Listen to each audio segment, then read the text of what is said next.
Hello, everyone. Today, I want to give a critical legal update regarding increased enforcement by USCIS regarding fraudulent filings of applications for VAWA, T status, and sometimes U status. Recent federal investigations have confirmed that USCIS is actively reopening and auditing previously submitted immigration applications, specifically for VAWA, Violence Against the Women Act, and T status cases for victims of human trafficking, and U status cases linked to law firms and legal preparers accused of filing fraudulent or weak claims. These investigations involve law firms in New York, the state of Washington, Florida, Ohio, and Texas, and involve thousands of cases. So, guys, I want to outline the risks involved in these official updates and explain how you can protect yourselves or your loved ones. Remember, this is general information. It's not legal information. And if you want legal advice, please call us for a consultation. I'm not going to mention the names of those firms here because some of those firms are actually filing defamation lawsuits against anyone who is saying anything negative against them. But if you submitted a VAWA case, a T case, or a U status case, and you think that there's something incorrect about this, especially if you filed with the firm in Washington, for which there are reportedly over 53,000 pending cases, Google your firm's name and see if they're under investigation.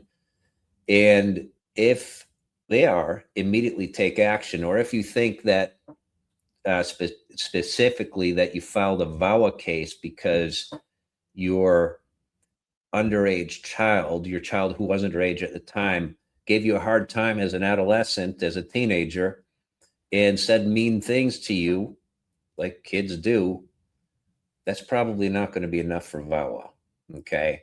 And you're going to find yourself in removal proceedings eventually, most likely.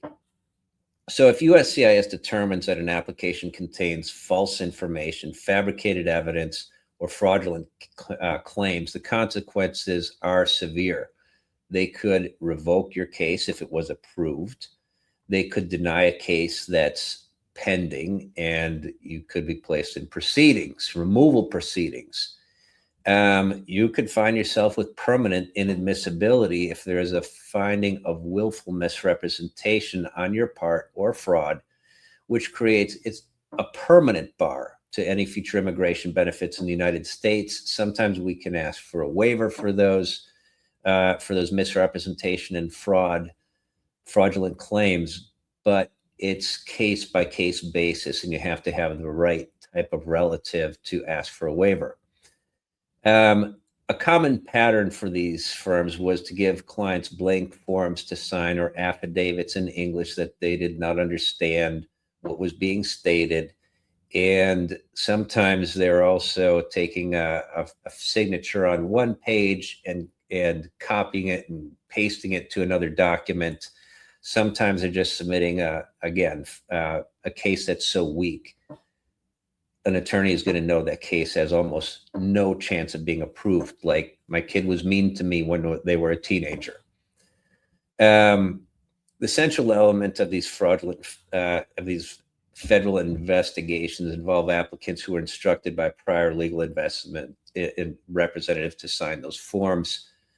Also, I'm seeing this with unscrupulous preparers who are not attorneys, who filled out the information on the forms after they've received the signature, and that involves everything from the victims of crime or abuse cases to asylum cases. The legal reality in this situation is that under the law, if you sign that document, you're responsible for the contents in that document. We can try and put the blame on the person who induced you to sign that document, but that is going to be case by case. So you're not in the best situation. Never and under any circumstance sign a blank or incomplete affidavit or immigration form. You must review every line of your application for accuracy before signing. And the solution in this situation varies case by case, but you should hire a trusted law firm to secure a copy of your file from the previous attorney and directly through USCIS under the FOIA law. That's the Freedom of Information Act. In our firm, we're never going to do something that is not legal. We're not going to trick the government. We're not going to trick our clients. So when we get a copy of your file, we're going to determine if there was fraud or if the case is just weak. And if there was that situation where you signed a blank document or your signature was transferred to a new document, you might be able to secure you status as victim of a crime, such as a crime of extortion or perjury. Perjury, it means that the attorney signed that document knowing that everything was true. And that is perjury. You're a victim of perjury there. Or extortion, which means that someone induced you to submit a case under the color of law, meaning that it was legal and that you had a good chance to receive a benefit, and they took your money for it. But to get a U status case submitted to USCIS, we first need to get a certification from a law enforcement officer. And in the state of Washington, there are rumors and rumors only that the state attorney general is signing certifications for the victims of fraud of the firm there that has so many cases, 53,000 pending right now. We don't know that yet, but there's also a chance that you can get the local police to sign a certification. Our commitment is protecting your status.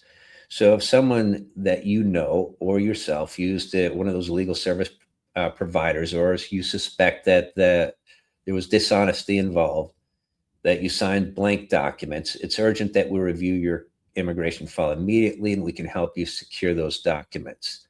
Please contact our office immediately to schedule a confidential consultation if you have any questions or concerns about your past filings.